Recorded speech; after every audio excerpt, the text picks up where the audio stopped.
Stampers, this is Sarah with Stinkincutecards.com, and I have the measurements for the Twist and Pop fold card that we were demonstrating at the expo this past weekend.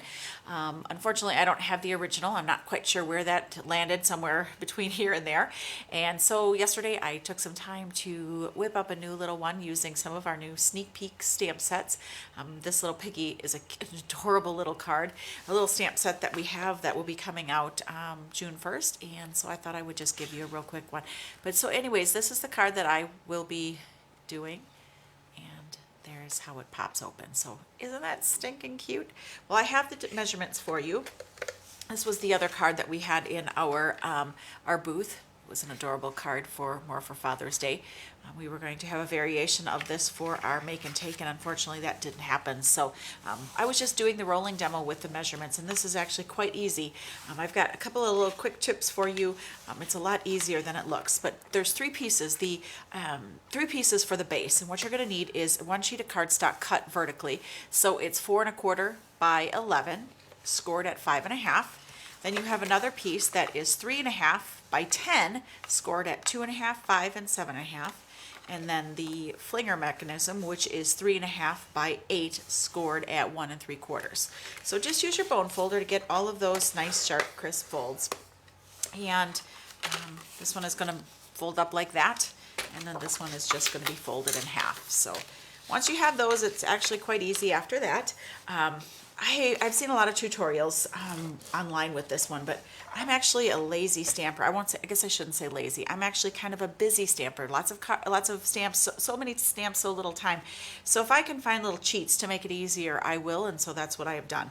So anyways, what you're going to do, the first step in this is to measure at 2 1/2, and we're going to use the scoring blade for that.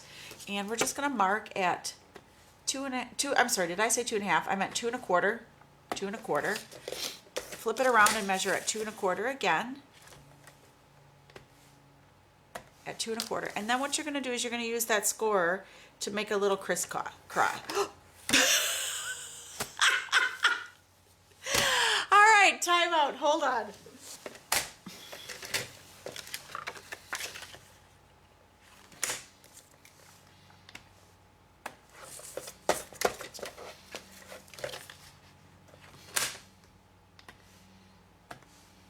All right, let's try this again. Apparently this is technical difficulties, not technical difficulties, it's obviously brain difficulties. But anyways, we're going to use the scoring blade, not the cutting blade, and we are going to crisscross those marks.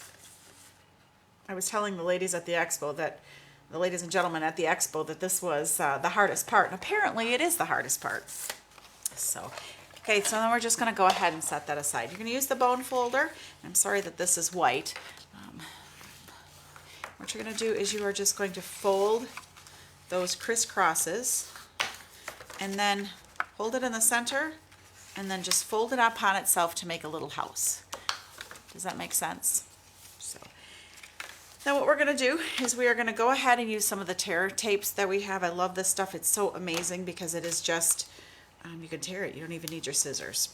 So once I have my cardstock like this and my little house, just going to peel off the backing there.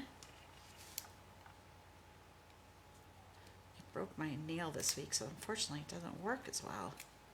Okay. And what I find works the easiest is just to go ahead and open your card. I've seen some videos where it says measure this, measure that. What I do is I just bring the tip of the house right up to the fold, eyeball it, don't need it to be precise. This is not rocket science. And it does, as long as it's close, you should be fine. So then what I do is I go ahead and put another piece right here on the top, on the other side, peel off that backing, and then just go ahead and shut the door. And that gives you the little flinger.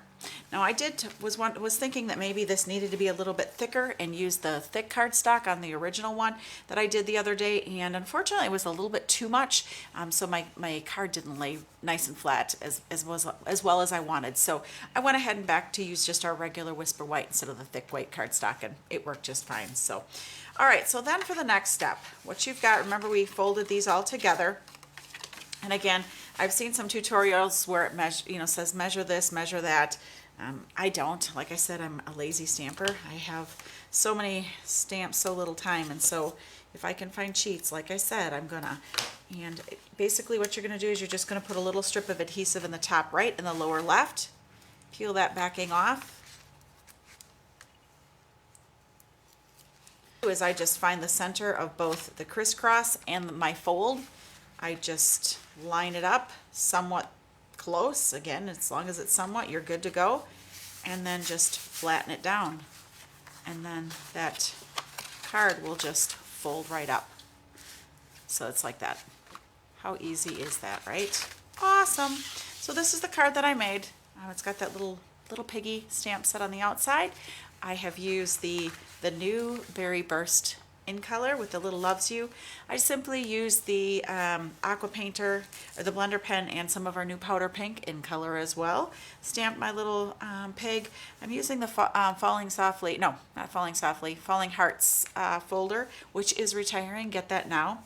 And then I just stamped the little hugs and kisses, and of course I stamped off, you can maybe see that real close, the little kisses on the piggy because it's so cute. So that's the card. I added some of the little timeless texture here on the outside to make it look like a little dirty piggy. So thanks again. Hope you had a chance to stop by and see us at the expo. Don't forget, we have free shipping for those of you that were at the expo. That was the expo special, free shipping on any size order. So again, just contact me and we can get anything that you need. Again, that special runs through the end of April here, April 30th. So don't delay, hurry. Thanks. Stinkincutecards.com. Bye.